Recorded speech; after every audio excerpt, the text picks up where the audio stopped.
train of events leading to the conduct of the December 8th special senatorial elections. It is against that backdrop that we've invited you here today to provide our most current statement on how we are engaging the National Election Commission, and we also touch on our issues. This press conference has been carried live in on-demand on radio, on-demand, in Bon County on Super Bungie, in Grand County on Magic FM, and in Nima County on Radio Nima. Well, so thank you for coming at this juncture. Chairperson of the Collaboration Political Party, Ms. Cummings, who's going to present the statement. Thank you. Thank you. Thank you, class. And good afternoon, everyone. I'm here this afternoon with the former Vice President of the Republic of Liberia, His Excellency Joseph Numa Boykai, who's also the political leader of the Unity Party. Our the Yomlin Kanga Lawrence is unable to be here. She's in the county in Grand Bassa, but she's fully supportive of the statement I'll be reading to you this afternoon. And the Honorable Benani Yuri also couldn't be here with us today, but is fully supportive of the statement we're going to read to you this afternoon.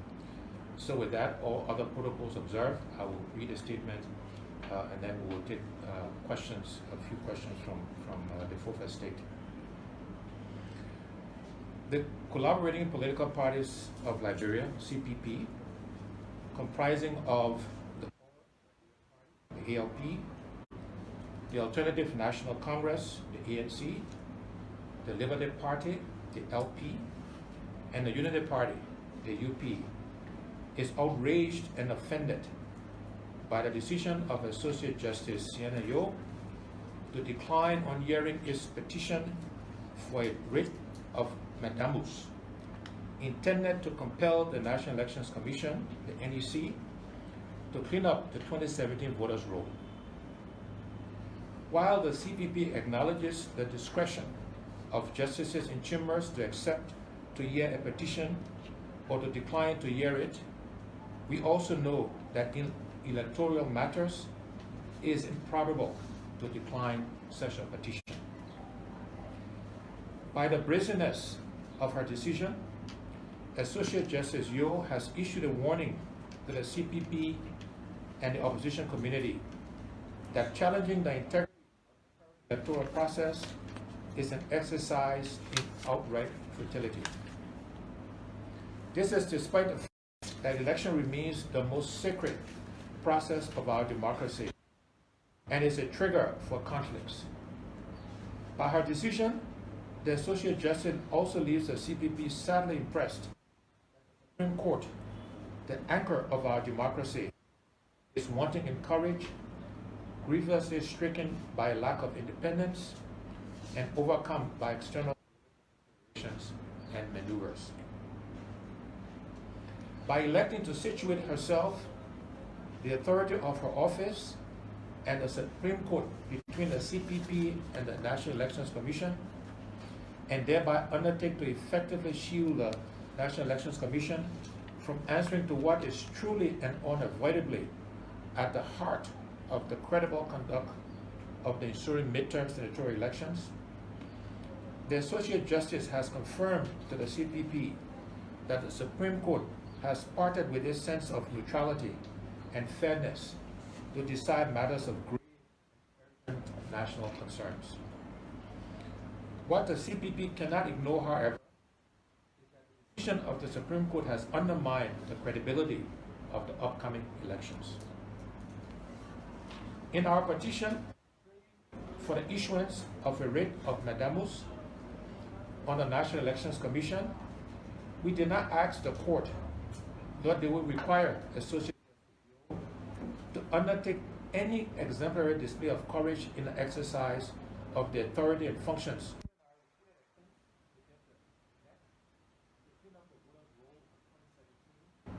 and to assure us by credible evidence we felt constrained to simply petition the court through the Office of the Associate Justice to compel the NEC to clean up the voter rolls of 2017. Strangely, this cleanup exercise, which we were asking the Supreme Court to compel the NEC to undertake, was one instructed by the Supreme Court of Liberia, on which the Associate Justice was privileged to be seated on December 7, 2017.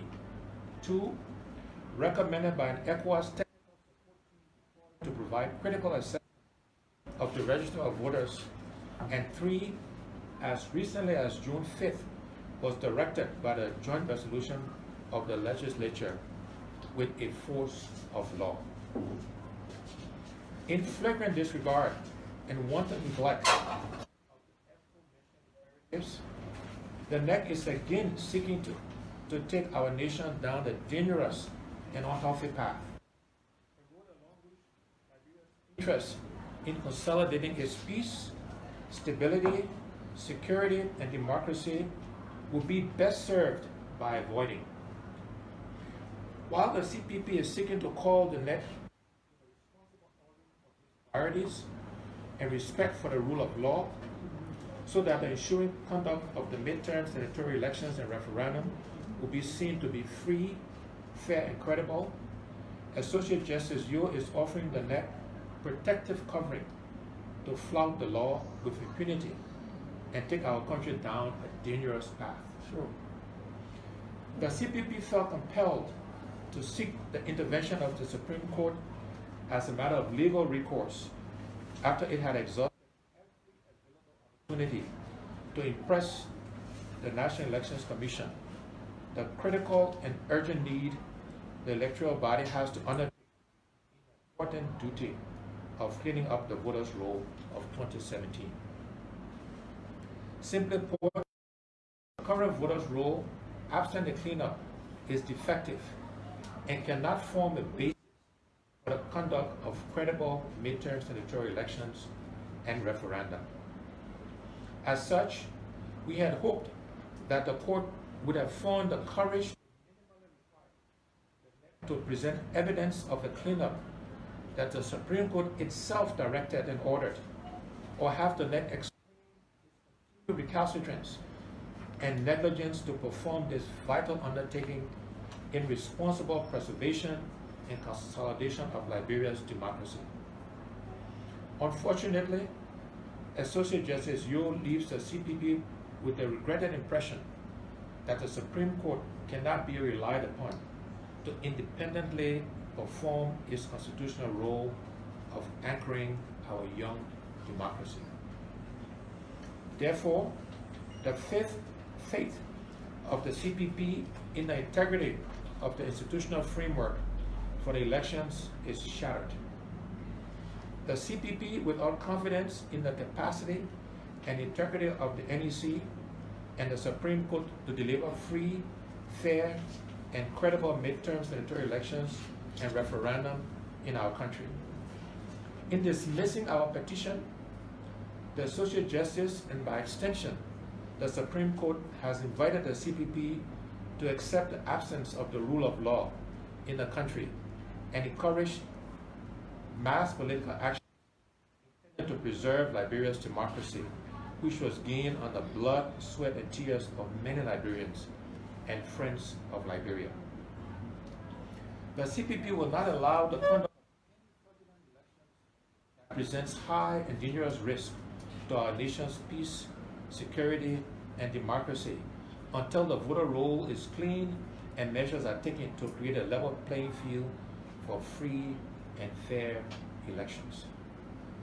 We urge the international community and friends of Liberia to intervene in the quagmire that the decision of Associate Justice Sienna Yo for what is truly dangerous, provocative, and profoundly disruptive of Liberia's peace and democracy. While the issues surrounding the ensuing senatorial elections are paramount to the long-term peace and security of our country, the CPP is equally concerned about the growing wave of mysterious deaths across our country, the recent bogus confirmation of Mr. Maxwell Kamaya as foreign minister against widespread public outrage about his unresolved sexual harassment allegations and what seems to be the biggest passport scandal in the history of our country. These mysterious deaths notably began with the death of Mr. Matthew Innes, a senior staff at the Central Bank of Liberia, whose murder happened at the peak of investigations into the misapplication of CBL's $25 million United States dollars mop-up fund. The recent death of Mrs. Gifty Lama, Mr. Albert Peters, and Mr. George Famboto, under circumstances similar to those of Mr. Innes, is troubling to say the least. This is no longer an isolated case of accidental death. It presents a pattern of the mysterious deaths of people who earn their stripes for being professional, principled, and uncompromising financial auditors. They have died at a time of people of their kind.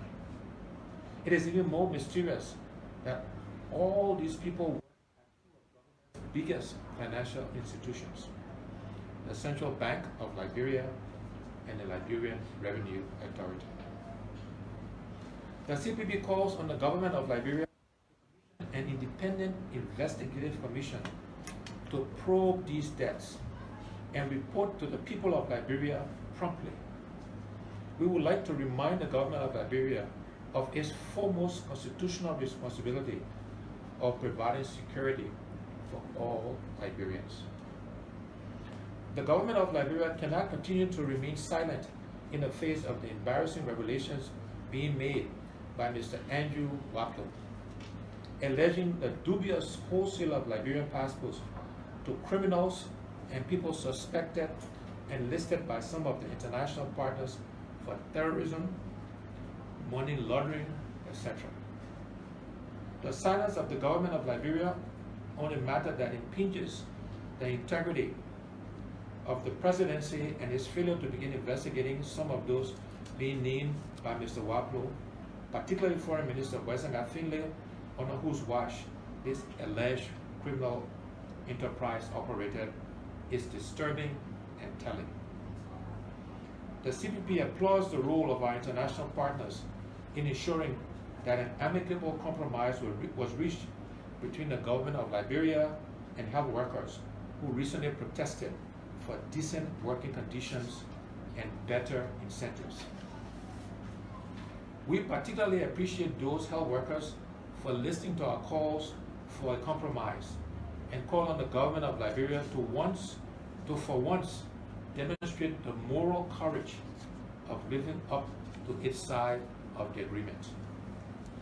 Finally, the blatant refusal of President Weah to recall the nomination of Mr. Maxwell Kamaya as Foreign Minister of Liberia and his recent bogus confirmation in the face of serious sexual harassment allegation is outrageous.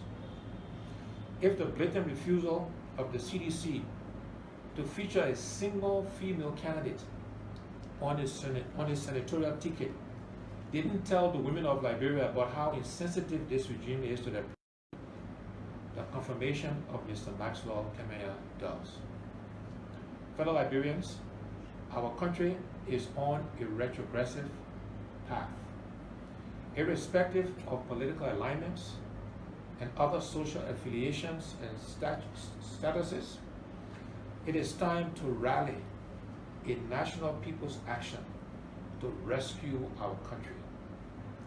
We believe a first step to doing so is for all of us to speak out and expose the ills, as well as reject anyone that bears the logo of CDC at the polls in December.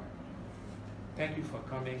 Thank you very much on behalf of the former Vice President, our other colleagues and leaders of the CPP, and now back to Clark to orchestrate a few questions. That was a statement from our chairman, Cummings, and at this juncture we'll entertain questions. You raise your hands, we identify you, you introduce yourself and ask a question. One question at a time. Yes, sir. My name is Edwin Chinowit. I work for Front Page Africa. So you, with the action of the justice, does it mean that you as a party, the CPP, will you resort into the political action you spoke about when you did submitted your petition to the court? The answer is yes. We will continue to exhaust all legal remedies. We are an institution of the rule of law. We are an institution of the rule of law. So we'll continue to exhaust the legal options. But yes, we will resort to political actions as well. What is that action? Those actions are being discussed as we speak, and we will communicate to the press and the Liberian people what those actions will be. Yes, sir. And we'd like to recognize the presence of the chairman of the Democratic Party, Steve Amadou Jabosago.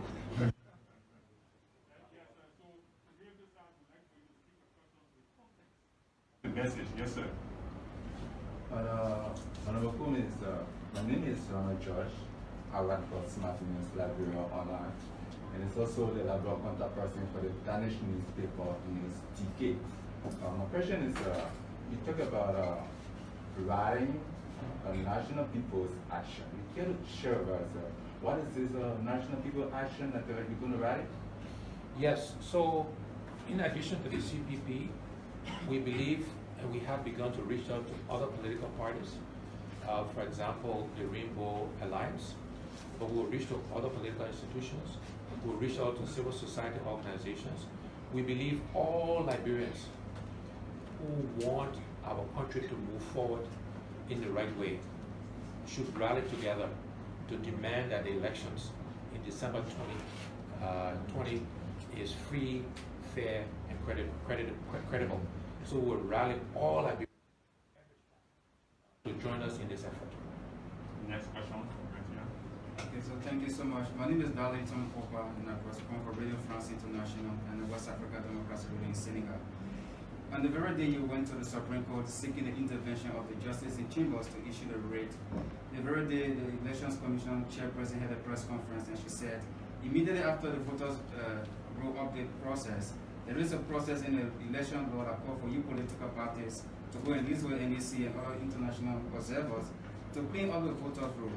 So going back to the Supreme Court or the full bench of the Supreme Court seeking their intervention into the stalemate, don't you think it's prudent to just go with the Elections Commission and have them work with them to clean the voters' roll?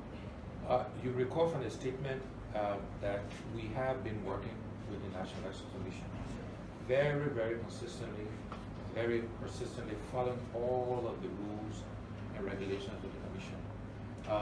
But unfortunately, we have gotten no response, no recourse. And so we're left with no alternative but to go to the Supreme Court. As I mentioned earlier, we'll continue to exhaust all legal avenues, including continuing to go to the NEC, to go to the Supreme Court, but we will couple that with political actions. And as I mentioned, those actions are being discussed, agreed amongst us, and we'll be communicating to the Liberian people very shortly. As I also mentioned earlier, we want to build a broad coalition of Liberians. And of course, that will take time to do before we announce our political actions.